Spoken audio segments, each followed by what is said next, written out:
Yes, the goats do indulge in northern Florida's public enemy number one invasive plant tree, Triadica sebifera, known as the Chinese tallow or Chinese popcorn tree. These little fruits here that come out after the flowering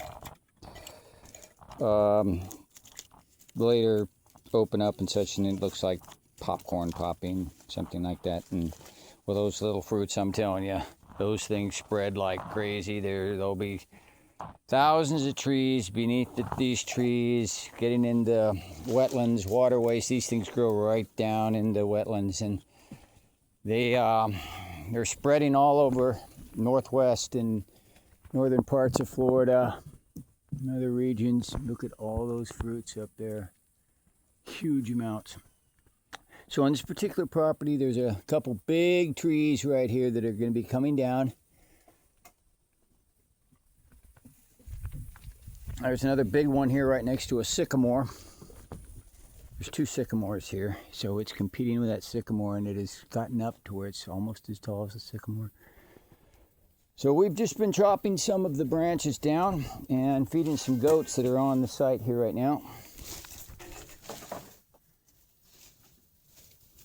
These goats were just acquired yesterday, these particular ones, and they just made it on site here last night. And the other goats over here, though, they've been around a long time, and they're very accustomed to our hard work here, and they love all the cuttings that we make for them from trees, things they can't reach, and then we'll down an entire tree, and they just come in and they just eat it all up, folks.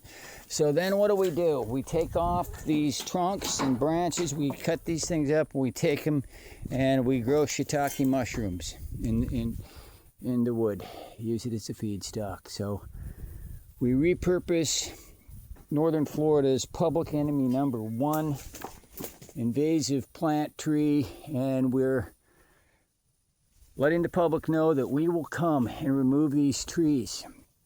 We ask that there be a minimal amount of expense covered in the gasoline and the vehicle wear and tear in getting to the site to pick these up. But otherwise, like I say, we are repurposing them.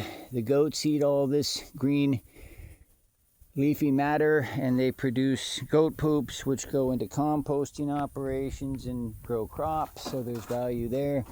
They also fertilize on site wherever we are.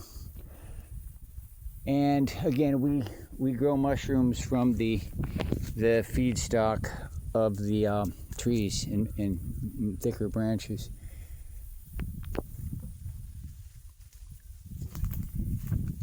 So give us a call at Invasive Plant Eradicators, which is teamed with the whole goat-centric movement, the goat centricity,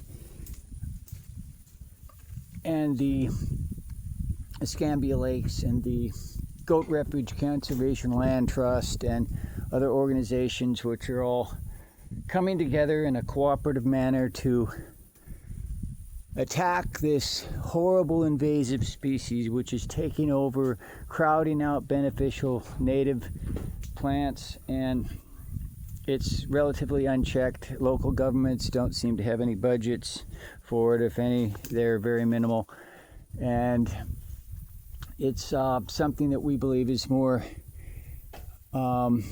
suitable for the non-governmental sphere, for the commercial sphere, that we find a way to work on this where it's all beneficial to all different people, and there's not a bunch of people skimming off and making big fat salaries and lazy people not doing work and just spraying chemicals and all that. So when we get,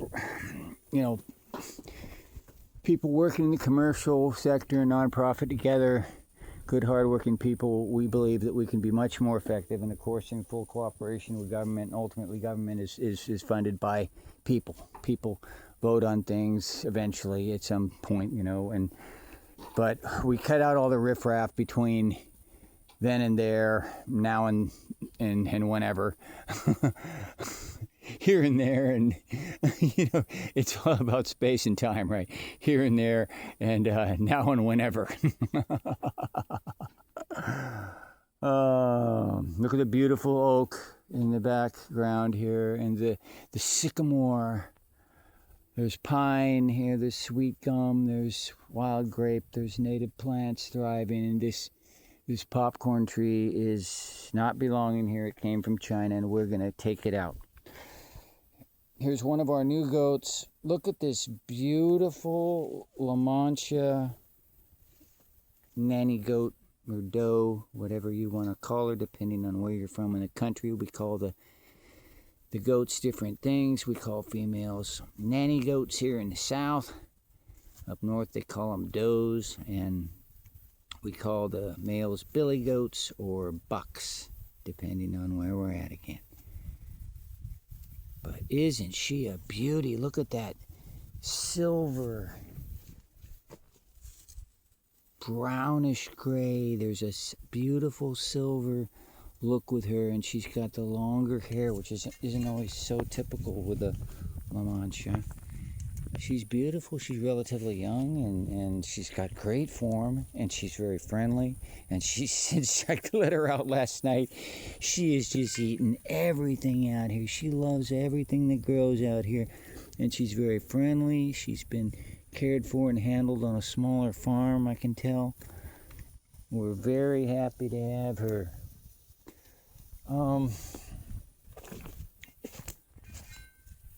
We've got two little twin pygmy bucklings here. We got a little brown buckling right here, and then look what we have over here. Big brown golden La Mancha billy goat, just a massive guy. And we got some little brown multicolored doelings, and we got a beautiful La Mancha pygmy crossbreed billy goat there. And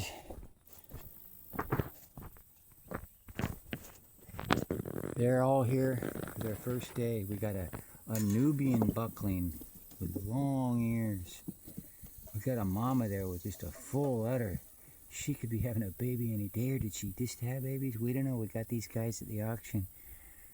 They are beauties, and they are in a temporary lockdown area here, a heavy use area that's usually used in the winter for a heavy use area. And we'll be doing a lot of upgrades on that soon. But they'll be soon out here just foraging on all the wonderful grasses growing in the summer, and other things we grow. We grow hibiscus and sunset huskmallow and a lot of other things. This area is a bit of a lockdown area here, keeping goats out of here till things grow to a certain maturity. And there's seeding beds in here.